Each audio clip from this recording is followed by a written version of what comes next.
உலக ஆசீர்வாதத்தை பெற்றுக்கொள்வது மாத்திரமல்ல, உலக ஆசீர்வாதம் தருகிறார். இந்த உலகத்தில் கஷ்டத்தில் இருக்கிறாயா, வறுமையில் இருக்கிறாயா, வேதனையில் இருக்கிறாயா, நோயில் இருக்கிறாயா, எல்லாவற்றிலும் விடுதலையாக்குகிறார். நீ அதோடு இருந்து விடக்கூடாது. நீ உன்னை பரிசுத்தப்படுத்திக் கொள்ள வேண்டும். நான் பரிசுத்தராய் இருக்கிறது போல நீங்களும் எனக்கேற்ற பரிசுத்தராயிருங்கள். உங்களை நீங்களே கவனித்து பாருங்கள். அவனுடைய வார்த்தைக்கு நான் பரிசுத்தத்தை அடைந்திருக்கிறேனா, பரிசுத்தமாய் வாழ என்னை ஒப்பு கொடுத்திருக்கிறேனா? நாம் நம்மை அவருக்கு ஒப்பு கொடுக்கும் போது, பரிசுத்தம்ங்கிறது ஒரே நாளில் வர்றதில்லைங்க, 2 நாளில் வர்றதுங்க இல்லைங்க. நாம் அவரிடத்தில் ஒப்பு கொடுக்கும் போது நம்மிடத்தில் இருக்கிற அழுக்குகளை எல்லாம் விட்டுவிட தேவன் கிருபை செய்வார். அப்படி செய்யும் பொழுது குற்றமற்றவர்களாக வாழ முடியும், தேவன் ராஜ்யத்துக்கு சொந்தமாக முடியும். அல்லேலூயா, அல்லேலூயா.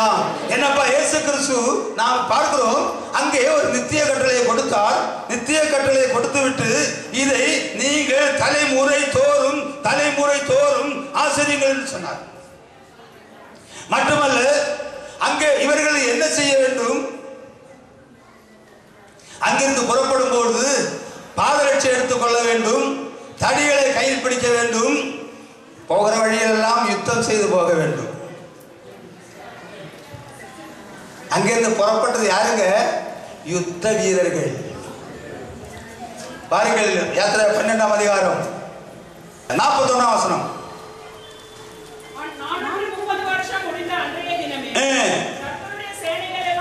கர்த்தருடைய சேனைகள் எல்லாம் எகிப்து தேசத்திலிருந்து புறப்பட்டது. என்ன புறப்பட்டது? கர்த்தருடைய சேனைகள். சேனை என்ன? யுத்தம் செய்கிற சேனைகள், யுத்த வீரர்கள். தேசத்தை கீழ்படுத்தணும்னா யுத்தம் செய்யணும். அல்லேலூயா, அல்லேலூயா. அங்கதான் விஷயமே இருக்கு. அவங்க அங்கிருந்து சுகமா இருக்கிறான்னு வரல, யுத்தம் செய்து தேசத்தை கீழ்படுத்த வேண்டும். கர்த்தருடைய சேனைகள் எகிப்தின் அடிமைத்தனத்திலிருந்து புறப்பட்டு வருகிறது. இங்கே யுத்தம் செய்து தேசத்தை கீழ்படுத்துகிறார்கள். அன்பு தேவனுடைய பிள்ளையே, உன் சரீரத்தில் யுத்தம் இருக்கிறது, உன்னுடைய வீட்டில் யுத்தம் இருக்கிறது, உன் தேசத்தில் யுத்தம் இருக்கிறது, உன் சபையில் யுத்தம் இருக்கிறது. இவை எல்லாவற்றிலும் ஜெயிக்க வேண்டும். அதற்கு வழி என்ன? வாருங்கள், எபேசியர் 6ஆம் அதிகாரத்துக்கு வாருங்கள். எபேசியர் 6ஆம் அதிகாரத்தில் உங்களுக்கு போராட்டம் உண்டு என்று சொல்கிறார். 10ஆம் வசனம் முதல் வாசியுங்கள். கடைசியாக சகோதரரே,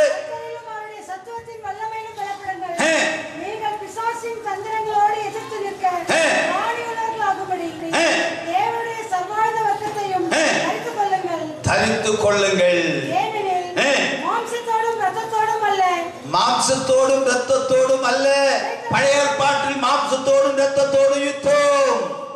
நீங்க அந்த தேசத்தில் போகும்போது எபேசியர், கிர்காசியர், மோவாபியர் அப்படிப்பட்ட அந்த சத்துருக்களோடு யுத்தம் செய்ய வேண்டும், அவர்களை கீழ்ப்படுத்த வேண்டும், தேசத்தை சுதந்திரித்துக் கொள்ள வேண்டும். ஆனால் இப்பொழுது அப்படி அல்ல.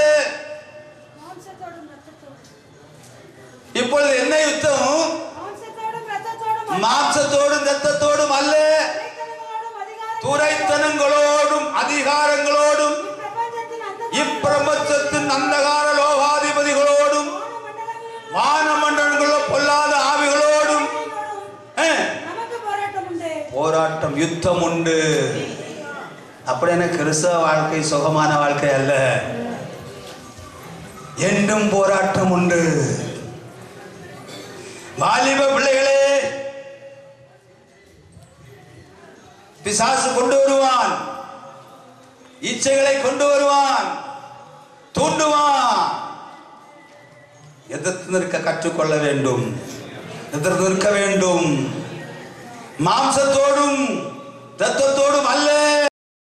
பொல்லாத சத்துரு பலவிதமான தந்திரங்களை கொண்டு வருவான், வேலைக்கு போகிற இடங்களில் கொண்டு வருவான். நீ உன்னை காத்துக்கொள்ள வேண்டும். அதற்கு ஆயுதம் அது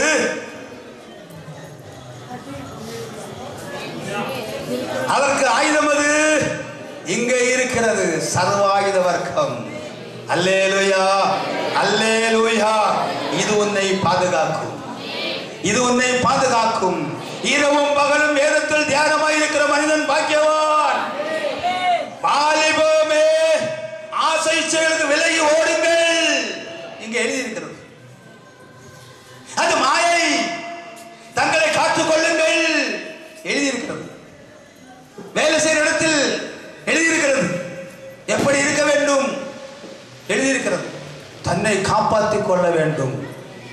சுகபோகமாக வாழ்ந்துவிட்டு நான் அங்கேயும் போக வேண்டாம் முடியாது, ஏதோ ஒண்ணுதான் முடியும். அப்படியானால் கிறிஸ்தவ மற்றவங்களுக்கு இவ்வளவு இது வராதுங்க. யாருக்கு திருத்துவம் பேசுறவங்களுக்கு இது ஒன்றும் வராது.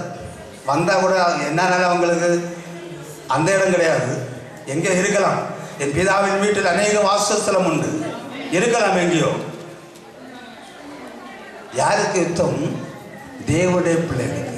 இஸ்ரவேல் ஜனங்களுக்கு நேராகத்தான் யுத்தம், இஸ்ரவேல் ஜனங்களுக்கு நேராகத்தான் யுத்தம். பாவமன்னிப்புக்காக இயேசு கிறிஸ்து நாமத்தில் ஞானஸ்நானம் பெற்றுக் கொண்டிருக்கிற உனக்கு நேராகத்தான் பம்புகள் வரும், பாவ இச்சைகள் வரும், வறுமையை தூண்ட ஆரம்பிப்பான். வேலை செய்கிற இடத்தில் ஏதோ ஒரு பிரச்சனை தூண்ட ஆரம்பிப்பான். செபி, முழங்கால் படியிடு. நீ செபிப்பாயானால், நீ ஆண்டவரை நோக்கி பார்ப்பாயானால், கர்த்தர் உனக்காக யுத்தம் செய்வார், கர்த்தர் உனக்காக யுத்தம் செய்வார். அந்த ஜனங்கள் அப்படியே செய்தார். அந்த இஸ்ரவேல் ஜனங்களுக்கு கர்த்தர் அவர்களால் கூடாது இருந்த போது யுத்தம் செய்தார். யுத்தம் செய்தாரா? பாருங்க, நேரம் அதைத்தான் செய்தோம். அத்தனை பேரும் உபவாசிக்க கற்றுக்கொள்ள வேண்டும். நம்முடைய பிரச்சனைக்கு ஒரு முற்றுப்புள்ளி அங்கேதான். அந்த 2 நாளாம் புத்தகம் 20ஆம் அதிகாரம் 3ஆம் வசனத்தில் படியுங்கள். 2 நாளாம் புத்தகம் 3ஆம் அதிகாரம் 20ஆம் அதிகாரம் 3ஆம் வசனத்தில் என்ன சொல்லுது? யோசபாத் பயந்து கர்த்தரை தேடுவதற்கு ஒருமுகப்பட்டு யூதாவெங்கும் உபவாசத்தை கூறுவித்தான். அப்படியே யூதா ஜனங்கள் கர்த்தரிடத்திலே சகாயம் தேட கூடினார்கள். யூதாவில் உள்ள எல்லா ஜனங்களும் கர்த்தரை தேட வந்தார்கள். அப்பொழுது யோசபாத் கர்த்தருடைய ஆலயத்திலே புது பிரகாரத்திலே யூதா ஜனங்களோடு நின்று அங்கே கர்த்தரை நோக்கி விண்ணப்பம் பண்ணுவதை பார்க்க முடிகிறது. நெருக்கம் வருகிறது. இந்த இஸ்ரவேல் ஜனங்கள், இந்த யூதா ஜனங்களை சுற்றிலும் எல்லா படைகள் நிறைந்து இருக்கிறது. வேறு வழி இல்லை. தப்பித்துக் கொள்வதற்கு என்ன செய்வது? ஒரே மார்க்கம் தான் இருக்கிறது, கர்த்தரை நோக்கி உபவாசம். தேவனுடைய பிள்ளையே, உன்னுடைய வாழ்க்கையில் வரலாம், உன்னுடைய வாழ்க்கையில் பிசாசானவன் கட்டுகளை அவிழ்த்து விட்டிருக்கலாம். உன்னுடைய வாழ்க்கையில் நெருக்கங்கள் வரலாம். நீ வேலை செய்கிற இடத்தில் வரலாம், உன்னுடைய ஃபேக்டரியில் வரலாம், உன்னுடைய குடும்பத்தில் வரலாம். உன்னுடைய அன்பு தேவனுடைய பிள்ளைகளே, உங்களுக்கு பிரச்சனை வரலாம். ஒரே வழி உபவாசிப்பது. அப்படி நீ உபவாசித்து தேவனுடைய முகத்தை நோக்கி பார்ப்பாயானால் பரிபூர்ண விடுதலை ஆசீர்வாதம். இவர்கள் உபவாசித்த போது அங்க என்ன நடக்கிறது? கர்த்தர் பேச ஆரம்பிக்கிறார். கர்த்தர் பேசி என்ன சொல்கிறார்? இந்த உங்களுக்கு நேராக வந்தார்களே, அவர்களை நீங்கள் ஒன்றும் செய்ய வேண்டியதில்லை. வாசிங்க.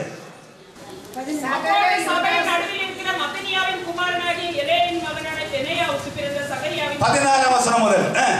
யாகாசியேல் என்னும் ஆசாபின் புத்திரரில் ஒருவனான லேவியன் மேல் கர்த்தருடைய ஆவி இறங்கினதால் அவன் சொன்னது சகல யூதா கோத்திரத்தாரே, யூதா தேசத்தாரே, இஸ்ரவேல் வம்சத்தாரே, பென்யமீன் யூதாவுமா சேர்ந்து நிற்கிறார்கள். தேவனுடைய ஆலயத்தில் போய் தேவனை தொழுகிறவர்கள்.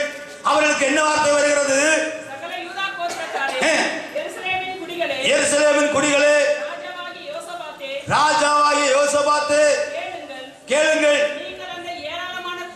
உங்களை சுற்றில் இருக்கிற, உங்களை நெருக்குகிற எந்த பெரிய பிசாசானாலும், எந்த பெரிய மாநில மனிதர்களோ பொல்லாத ஆவிகளானாலும் நீங்கள் நீங்கள் பயப்பட வேண்டியதில்லை.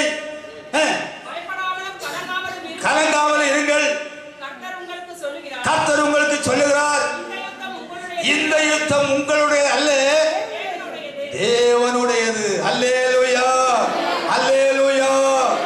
தேவனுடைய பிள்ளை, உன்னுடைய வாழ்க்கையில் பிரச்சனை இருக்கிறதா? நீ வேலை செய்கிற இடத்தில் பிரச்சனை இருக்கிறதா? உன் சரீரத்தில் அக்னேஸ்வரம் எய்யப்பட்டு இருக்கிறதா? வேறு வழி இல்லை. நேரா வந்து முழங்கால் படியிடு. முழங்கால் படியிட்டு நீ தேவனை நோக்கி முறையிடுவாயானால் உன்னை அவர் விடுதலையாக்குவார். நீ உபவாசத்தோடு வந்து முறையிடுவாயானால் தேவன் உன்னை விடுதலையாக்குவார். ஒரு நேரம் தான் உனக்கு உபவாசிக்க முடியுமா? ஒரு நேரம் உபவாசி. 2 நேரம் முடியுமா? 2 நேரம் உபவாசி. நீங்க எடுத்துக்கொண்டாலும் சரி, எடுத்துக்கொள்ளாம இருந்தாலும் சரி,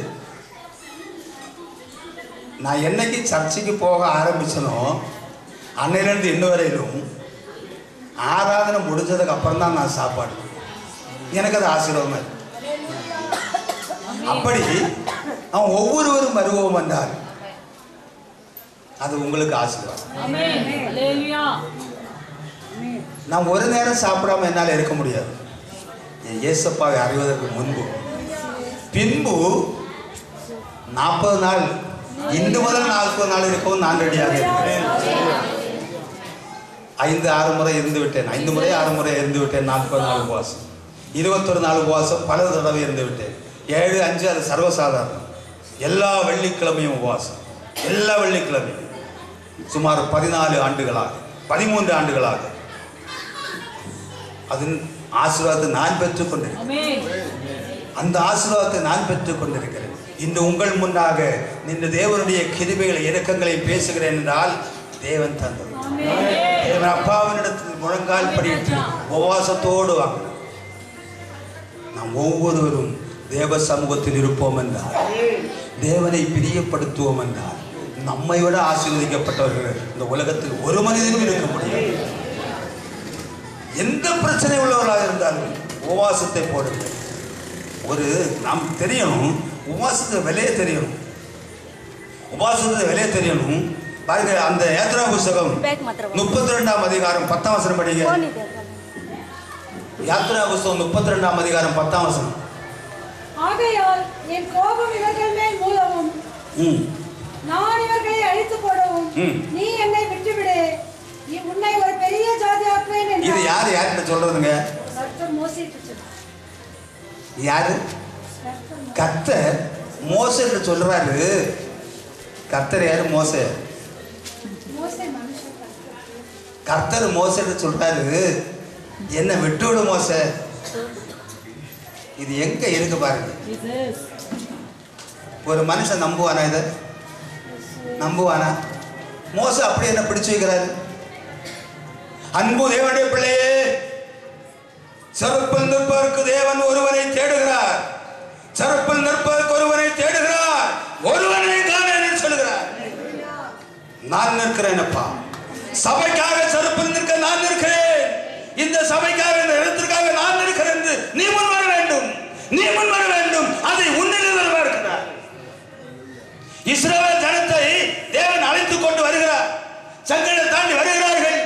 இங்கே மோசே, நீ ஏறி வா, எனக்கு நீங்கள் இந்த இஸ்ரவேல் ஜனங்கள் நடந்து கொள்ள வேண்டிய பிரமாணத்தை தர வேண்டியது இருக்கிறது சொல்கிறார். இவர் பிரமாணமாக்க போயிருக்கிறார். இங்கு கண்டுகுட்டி மோசே எங்களை இதுவரை எங்க எத்தனையோ பேர் காணாம போயிட்டாங்களே, எங்க போனாங்க?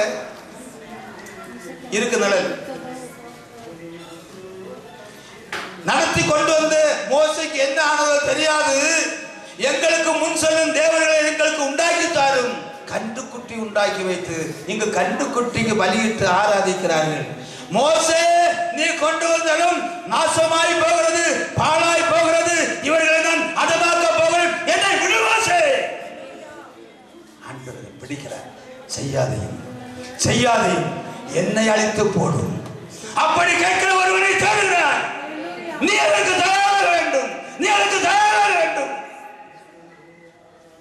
சபை அழியாது இருப்பதற்காக, தர்மலியாக இருப்பதற்காக நீ நிற்க வேண்டும். செருப்பில் உன்னில் எதிர்பார்க்கிறார். நிற்கிறாயா? நீ நிற்க வேண்டும், நான் நிற்க வேண்டும்.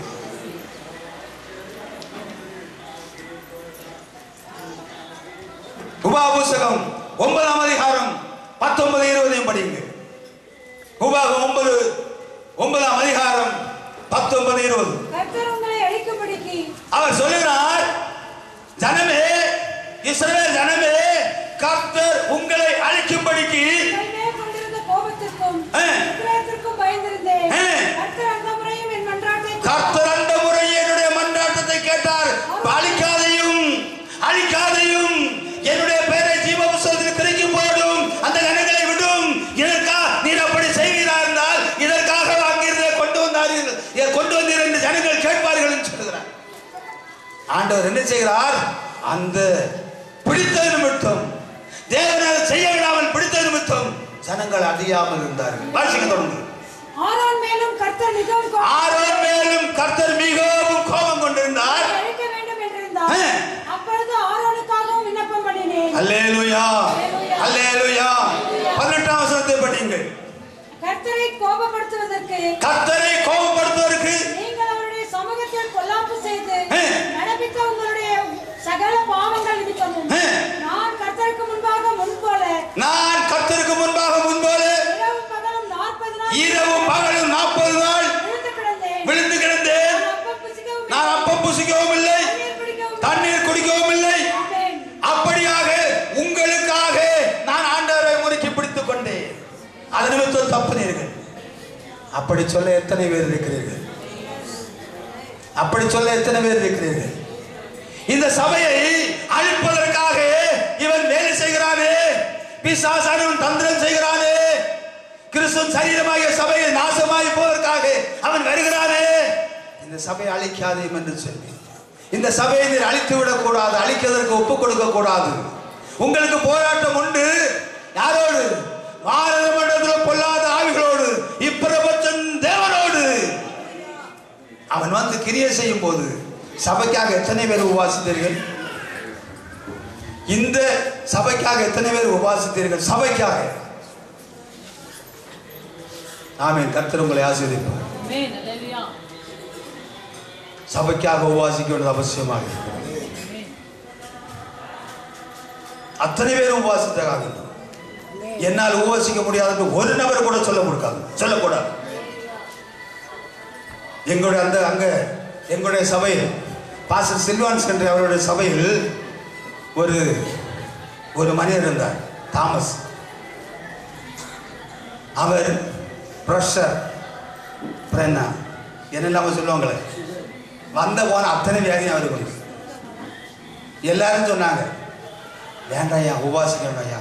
40 நாள் உபவாசித்தார். எனக்கே ஆச்சரியமாக இருந்தது. அந்த மனிதன் உபவாசிக்க முடியுமா என்றால் இங்க இருக்கிற அத்தனை பேருக்கும் உபவாசிக்க முடியும். அத்தனை பேரும் சபைக்காக உபவாசம் எடுக்க வேண்டும்.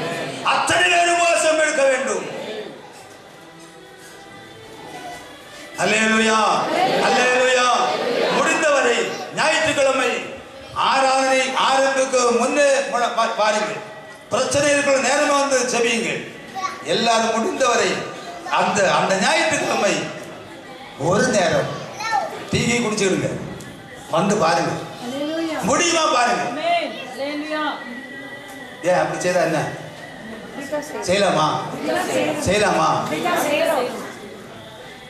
ஒரு நேரம் சாப்பிடாம செத்து போமா?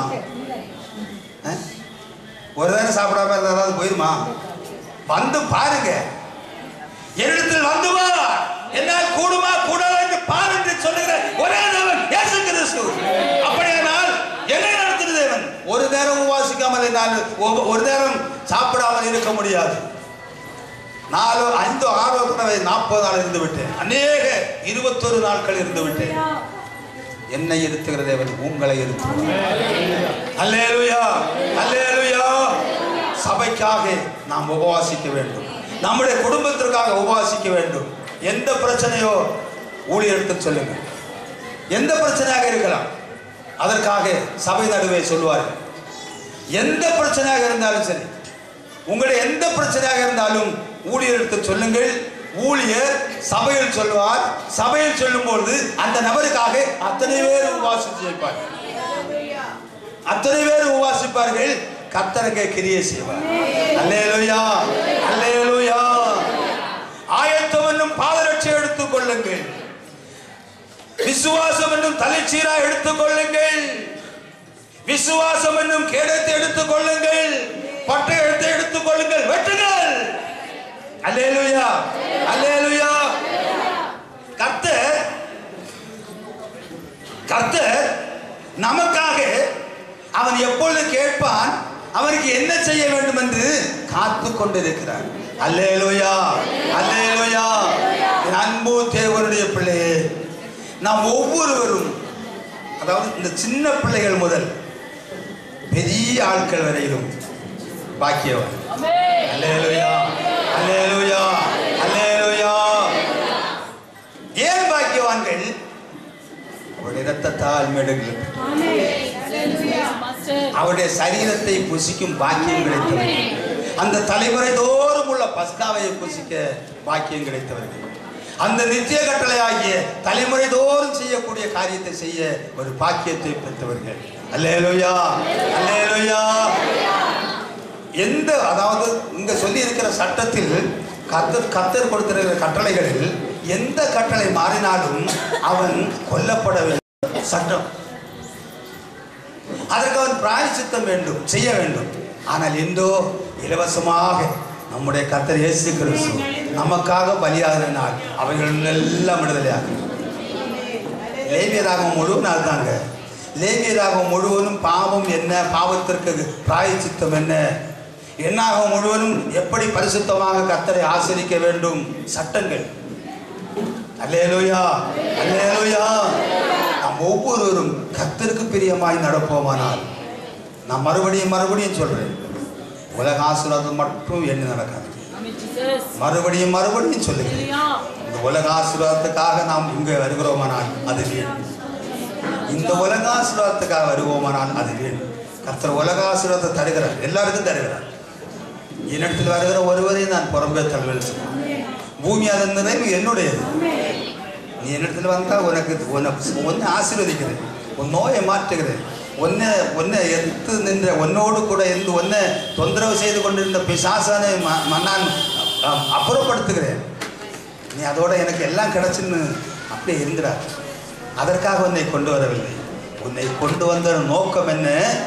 நீ அப்படி இருந்தாய், மகனே மகளே நீ இடத்துக்கு போ என்று சொல்லி உன்னை இந்த சத்திரத்துக்கு எதற்காக கொண்டு வந்தார்?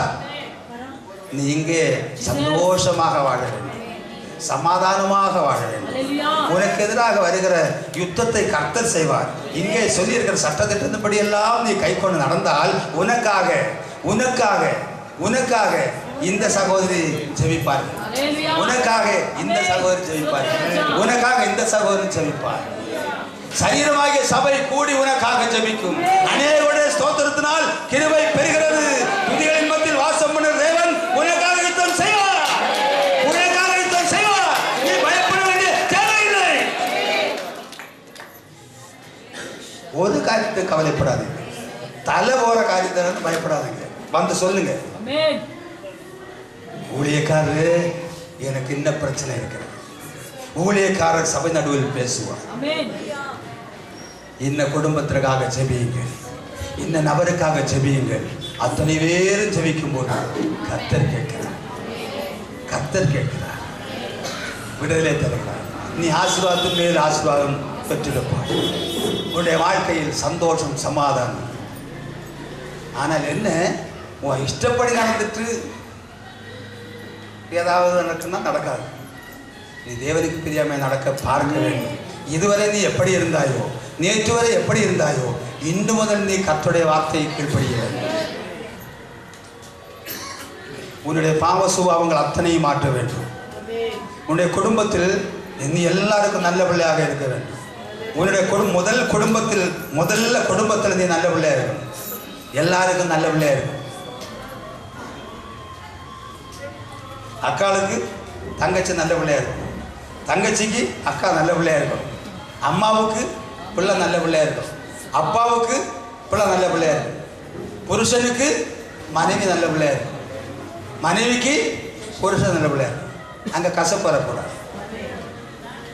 கசப்பு வந்தது வராமல் நாம தான் பார்த்துக்கணும்.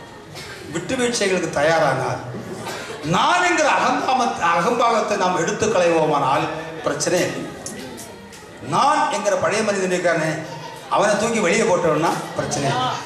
குடும்பத்தில் எல்லாருக்கும் நல்ல பிள்ளை, அதை தேவன் பார்க்கிறார், தேவனுக்கும் நல்ல பிள்ளை. முதல் குடும்பத்திலிருந்து தான் ஆரம்பிக்க வேண்டும். குடும்பத்தில் நல்ல பிள்ளையா இருந்தால் சபைக்கு நல்ல பிள்ளை. அல்லேலூயா, அல்லேலூயா, அல்லேலூயா. தேவனுடைய பிள்ளைகளே, நாம் ஒவ்வொருவரும், அதாவது நாம் ஒரு காரியத்தை தெரிந்து கொள்ள வேண்டும். இங்கு வந்திருக்கிற நாம் ஒவ்வொருவரும் நமக்குரியவர்கள் அல்ல, அதை நாம் தெரிந்து கொள்ள வேண்டும்.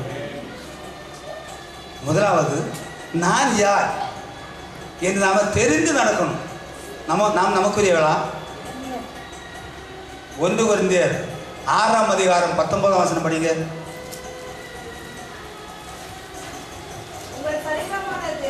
எப்படி?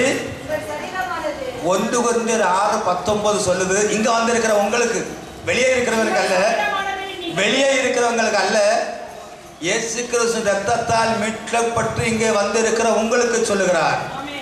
வெளியே இருக்கிறவங்களுக்கு இந்த பைபிளும் இந்த வசனம் பொருந்தாதுங்க. உங்கள் சரீரமானது நீங்கள் தேவனாலே பெற்றும் உங்கள் தங்கியும் இருக்கிற பரிசுத்த ஆவியானவருடைய ஆலயமாய் இருக்கிறது என்றும் நீங்கள் நானே எனக்குள்ள இல்லைன்னா பின்ன எனக்குள்ள ஒரு அகங்காரம் வேணுமா? நான்ங்கிற அகங்காரம் வேணுமா?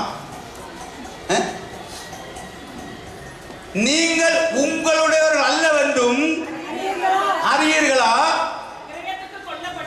விலைக்கு வாங்கி இருக்கிறார் உங்களை. எப்படி, என்ன விலைக்கு வாங்கி இருக்கிறாரு? ரத்தம் சிந்தி விலைக்கு. அப்படியானால் நான் என்கிற அந்த மனிதன் சாக வேண்டும். அல்லேலூயா, அல்லேலூயா, அல்லேலூயா. அப்படியானால் பொறாமை இல்லை, போட்டி இல்லை, வேதனை இல்லை, குத்துவாக்குகள் இல்லை. யார் என்ன சொன்னாலும் சொல்லிட்டு போயா, எனக்கு என்ன? நீ யாரு சொல்ற? எனக்குள் இருக்கிற கிறிஸ்துவ சொல்ற. எனக்கு என்ன? என்ன வாங்கி இருக்கிறார் ஒரு ஆள், அவரை சொல்ற, எனக்கு என்ன? அப்படி இருந்தால் இங்க இதே போல 4-5 அந்த வீடு அதுக்கப்புறம் உள்ள வீடு எல்லாம் பொழிச்சு தள்ளிட்டு சபை கட்டி அங்க வர வச்சிருக்கோம். அல்லேலூயா, அல்லேலூயா, அல்லேலூயா. அன்பு தேவனுடைய பிள்ளையே, நம்முடைய காரியத்தை மட்டும் நான் குற்றமற்றவனாக இருக்க வேண்டும் என்று விரும்புவோம். என்னுடைய வாயின் வார்த்தை, இந்த பாட்டிக்கு நான் பேசுகிறது தீமையாய் மாறுமானால் அதை பேசாது. நான் அழ வேண்டிய ஒரு சந்தர்ப்பம் வந்தது. ஒரு ஊழியக்காரரை குறித்து என்னிடத்தில் ஒரு ஆள் தவறாக சொன்னார். நான் என்ன செய்துட்டேன், இன்னொரு ஊழியக்காரத்துல இவர் எப்படியாமேன்னு சொல்லிட்டேன். அது உண்மையா இருக்கவில்லை. இவர் எத்தனை பேர்கிட்ட சொல்லியிருப்பாரோ தெரியாது. சத்தியத்தை அறிந்து பொழுது, ஆண்டவரே, நான் இந்த பாவி மனிதனை, குற்றமற்ற மனிதனை தூஷிப்பதற்கு ஒரு காரணமாக இருந்து விட்டேனே, என்ன மன்னியின் தகப்பனே, நான் மன்னித்து. யார் எதையோ சொல்லியிருக்கலாம், ஏதோ நடந்திருக்கலாம், உனக்கு தேவையில்லை. உன் விஷயத்தை மட்டும் பார். நீ உன்னை பார், உன் குடும்பத்தை பார், சபையை பார்க்காத. சபையில் வித்தியாசங்கள் இருக்கலாம். யார் யாரோ ஏதோ பல, அதாவது ஒரு கை இதில் சின்ன விரல் பெரிய விரல் இருக்குது, பல விதத்தில் இருக்குது. யாரோ என்ன சொல்லி அது ஒன்றும் கேட்காது. நீ குற்றமற்றவனாய், அதை தேவன் விரும்புகிறார். அல்லேலூயா, அல்லேலூயா. பழுதற்றவனாக மாற வேண்டும் என்று தேவன் விரும்புகிறார். குற்றமற்ற சபையை கரைதிரையற்ற சபையாக கழுகி பரிசுத்தப்படுத்தி அங்கே கொண்டு போகப்படுகிறார். நம்ம எல்லாம் நீதிமான்களாக மாற்றுகிறார். அவருடைய நாமத்துறார், அவருடைய ஆவியினால் கழுகி பரிசுத்தப்படுத்தி நீதிமான்களாக குற்றமற்றவர்களாக மாற்றுவதற்காகத்தான் நமக்காக இரத்தம் சிந்தி இங்கே சுவிசேஷம் அறிவிக்க வந்தார். அன்பு தேவனுடைய பிள்ளையை, ஒவ்வொரு வாழ்க்கையிலும் நான் இன்று இந்த நாளில் பேசினது, இந்த 3 நாளாக பேசினது உங்கள் வாழ்க்கையில் நினைவில் இருக்குமானால் நீங்கள் குற்றமற்றவர்களாய் வாழ்வீர்கள். நீங்கள் தேவனுடைய ராஜ்யத்துக்கு சொந்தக்காரர்களாய் மாறுவீர்கள். அல்லேலூயா, அல்லேலூயா. நான் உண்மையாக சொல்லுகிறேன், ஒரு ஒரு எண்ணற்ற அளவற்ற ஒரு நம்பிக்கையை நான் வைத்திருக்கிறேன். என் அப்பா இப்பொழுது வந்தால் என் அப்பாவோடு போகும். ஒவ்வொருடைய உள்ளத்திலும் அந்த குற்றமற்ற மனசாட்சி குத்தில்லாமல் இருக்க வேண்டும். மனசாட்சி குத்தில்லாமல் என் அப்பா வந்தால் நான் போவேன் என்ற நம்பிக்கை நமக்கு ஒவ்வொருவருக்கும் வர வேண்டும். அப்படி நாம் வாழ்வோவானால் அதுதான் வாழ்க்கை. அதைத்தான் பைபிள் சொல்லுகிறது. பிடிச்சது வாசிங்க. 2 பேரும் புஸ்தகம் 3ஆம் அதிகாரம் 10 முதல் வாசிங்க. அந்த நம்பிக்கை ஒவ்வொருவருக்குள்ளும் வர வேண்டும். அதை வரவழைக்க வேண்டும். எங்கே நாம் தவறி இருக்கிறோமோ அந்த தவறுகளை இயேசுப்பாவிடத்தில் எடுத்துக் கொடுத்து அந்த தவறுகளெல்லாம் நாம் மீட்டுக்கொண்டு நாம் குற்றமற்றவர்களாக நான் என் அப்பா இயேசுவோடு போவேன் என்ற நம்பிக்கையோடு வாழ வேண்டும். இரவில் திருடன் வருகிறது போல கர்த்தருடைய வருகை வரும். அப்பொழுது வானங்கள் மடமடவென்று அகன்று போகும், உருகி போகும், பூமி அதிலுள்ள கிரிகள் எல்லாம் அழிந்து போகும். இப்படி இவைகளெல்லாம் அழிந்து போவதா இருக்கிறபடியினால் நீங்கள் எப்படிப்பட்ட பரிசுத்த நடக்கையும் தேவ பக்தியும் உள்ளவர்களாய் இருக்க வேண்டும். பேதுரு சொல்லுகிறார், இதெல்லாம் போக போகிறது. இப்பொழுது கர்த்தர் வருவாரா என்றால் எல்லாம் மனமளவில் அகன்று போக போகிறது. அப்பொழுதுதான் கொண்டார்கள், கொடுத்தார்கள். பேழையை செய்தவர்கள் கூட ஏற முடியாமல் தவித்தார்கள். எப்போதும் நீ ஆயத்தமாக இருக்க வேண்டும். எந்த நிமிஷத்திலும் அவர் வரலாம். இல்லை இதை விட முடியல, நாளை விட்டான்னு நினைச்ச நீ மறிக்கிறவனால விட முடியாது. நான் என்னிடத்தில் இருக்கிற இதை விட்டாக வேண்டும், என்னிடத்தில் இருக்கிற இதை விட்டாக வேண்டும் என்று நீ நினைத்து விடுவாயானால் நாளைக்கு நாள் பரிசுத்தமாவாய், தேவனுடைய வருகைக்கு ஆயத்தமாவாய். தொடர்ந்து படிங்க. தேவனுடைய நாள் சீக்கிரம் இப்படி வேலாம் அழிந்து போகிறதா இருக்கிறபடியால் நீங்கள் எப்படிப்பட்ட பரிசுத்த நடக்கையும் தேவ பக்தியும் உள்ளவர்களாய் இருக்க வேண்டும். தேவனுடைய நாள் சீக்கிரமாய் வரும்படிக்கு மிகுந்த ஆவலோடு காத்திருங்கள். எப்படி இருக்கணுமா? மிகுந்த ஆவலோடு காத்திருங்கள். அந்த நாளில் வானங்கள் வெந்து அழிந்து பூதங்கள் எரிந்து உருகி போகும். அவருடைய வாக்குத்தத்தத்தின்படியே நீதி வாசமாய் இருக்கும். புதிய வானங்களும் புதிய பூமியும் உண்டாகும் என்று காத்திருக்கிறோம். அப்ப நாம எங்க போறோம்? இங்க வாழ்ந்தது போல இன்னொரு வாழ்க்கைக்கு போகிறோம். அதற்கு பங்காளிகளா ஒவ்வொருவரும் நிதானித்து பாருங்கள். இதற்காகத்தான் இயேசப்பா வந்தார். இந்த உலகம் அழிந்து போக போகிறது. இன்னொரு வாழ்க்கைக்கு கொண்டு வைக்க போகிறார். அங்கு கொள்வதை இல்லை, கொடுப்பதை இல்லை, வேதனை இல்லை, கஷ்டம் இல்லை, வறுமை இல்லை, எந்த விதமான பசி பட்டினி ஒன்றும் இல்லை. என் அப்பாவோடு கூட இருந்து கர்த்தர் பரிசுத்தர், எங்கள் அப்பா பரிசுத்தர், என்னை மீட்டுக் கொண்டார். அவர் அவருடைய இரத்தத்தால் என்னை மீட்டுக் கொண்டார். அவருக்கு ஸ்தோத்திரம் அல்லேலூயா என்று சொல்லிக் கொண்டிருக்க போகிறோம். ஓயாமல் அவருக்காகத்தான் இருக்க போகிறோம். இங்கே இருக்கிற கொஞ்ச நாள் தான் இங்கே கஷ்டம் இருக்கிறது, கவலை இருக்கிறது, கண்ணீர் இருக்கிறது, வறுமை இருக்கிறது, வேதனை இருக்கிறது. இது எல்லாத்தையும் ஆண்டவர் இதுக்கெல்லாம் எல்லாவற்றையும் நம்முடைய எல்லா துக்கம் கண்ணீர் எல்லாம் மாற்றி சந்தோஷமாக வைக்க போகிறார். அல்லேலூயா, அல்லேலூயா. ஒவ்வொருவரும் ஒவ்வொரு நாளும் அதற்காக பிரயாசப்பட வேண்டும்.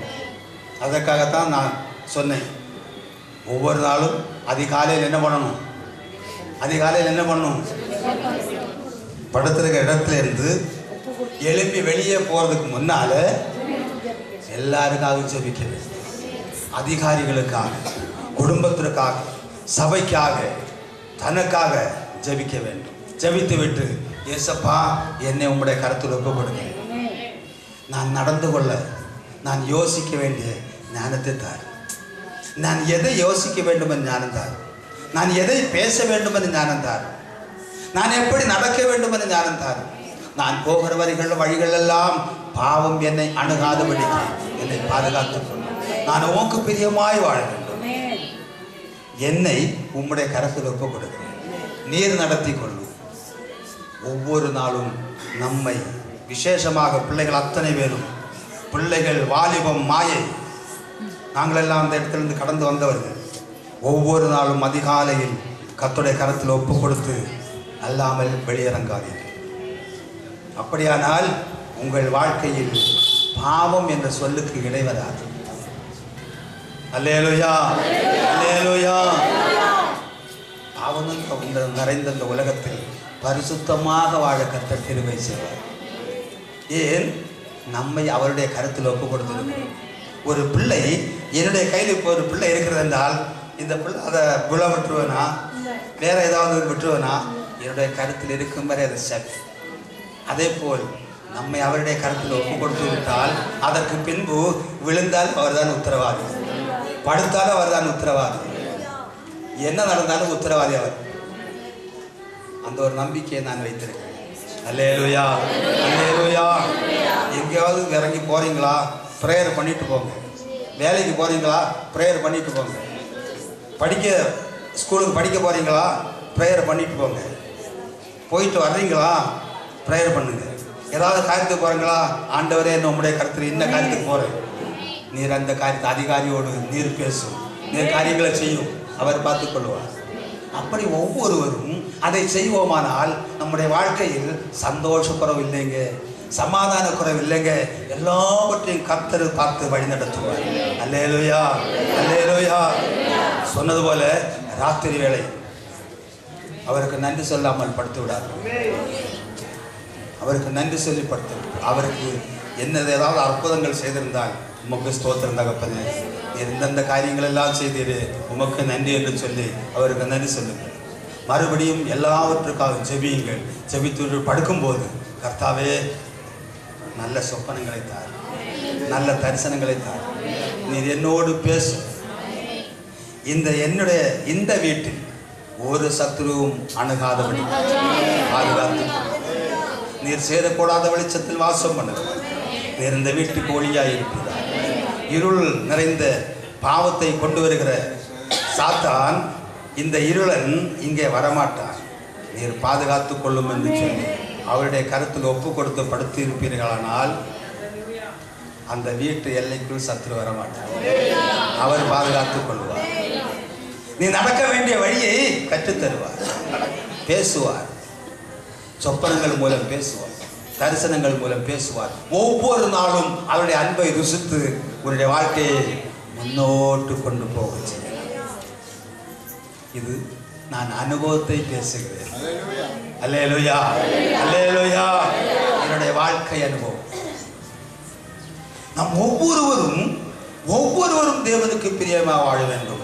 ஒவ்வொருவரையும் சாட்சியுள்ள ஜீவிதத்தை நான் ஒன்றை சொல்லுகிறேன், முடித்து விடுகிறேன். நான் இன்று ஒரு மனிதனாக நிற்கிறேன் என்றால், நான் ஒரு மிருக குணம் உள்ளவனாக இருந்தேன். ஒரு காலேஜ் ப்ரொஃபஸர் தான் என்னை மனிதனாக மாட்டார். நாங்கள் டிராக்டர் கொடுக்க போவோம். டிராக்டர் கொடுத்து தைக்கும் போதெல்லாம் பிடிச்சி தள்ளுவாங்க, துப்புவாங்க. அவர் முகமே மாறாது. எனக்கெல்லாம் முகம் மாறும், இப்பவும் மாறும். துப்புவாங்க, சிரிச்சுட்டே துடைப்பார், சிரிச்சுட்டே துடைச்சிட்டு பேசாமல் இருப்பார். ஒவ்வொருவரும் நம்முடைய சுபாவங்கள் மாற வேண்டும். நாம் மற்றவர்களுக்கு சாட்சியாக வாழ வேண்டும். நம்முடைய இருக்கிற தீய குணங்கள் மாற வேண்டும். அல்லேலூயா. ஒரு சாட்சியை உண்டாக்க வேண்டும். எல்லாவற்றிலும் நாம் சாட்சியாக மாற வேண்டும். அல்லேலூயா, அல்லேலூயா. அதை உங்களில் எதிர்பார்க்கிறார். இந்த அல்சூர் பட்டணத்தில் இருக்கிற என் அன்பு தேவனுடைய பிள்ளையே, உங்கள் ஒவ்வொருவரும் எதிர்பார்க்கிறார், என்னில் எதிர்பார்க்கிறார். நீங்கள் ஜீவனுள்ள சாட்சியாய் மாற வேண்டும். உங்களை பார்த்து மற்றவர்கள் ஜீவனுள்ள சாட்சியாய் மாற வேண்டும். நான் நேரமாக சொன்னேன், இப்போது சொல்லுகிறேன்.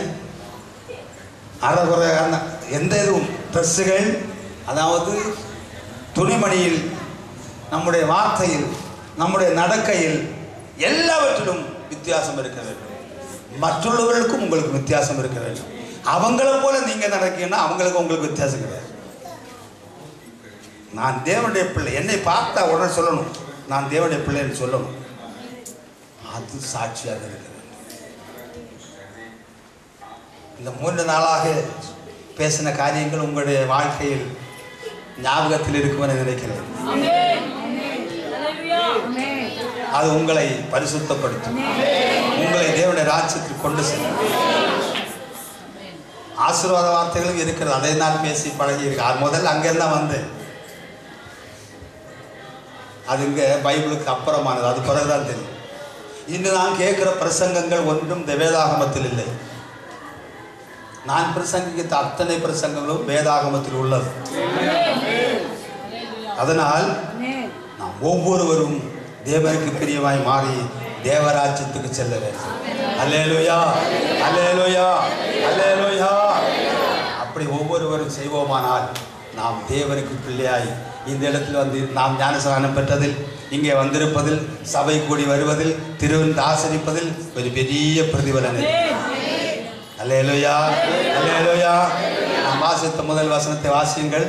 நேரம் வந்துட்டு முடிச்சிடு. இயேசு அவர்களை நோக்கி, நீங்கள் மனுஷகுமாரனுடைய மாம்சத்தை புசியாமலும் அவருடைய இரத்தத்தை பானம் பண்ணாமலும் இருந்தால் உங்களுக்குள்ளே ஜீவன் இல்லை என்று மெய்யாகவே மெய்யாகவே நான் உங்களுக்கு சொல்லுகிறேன்.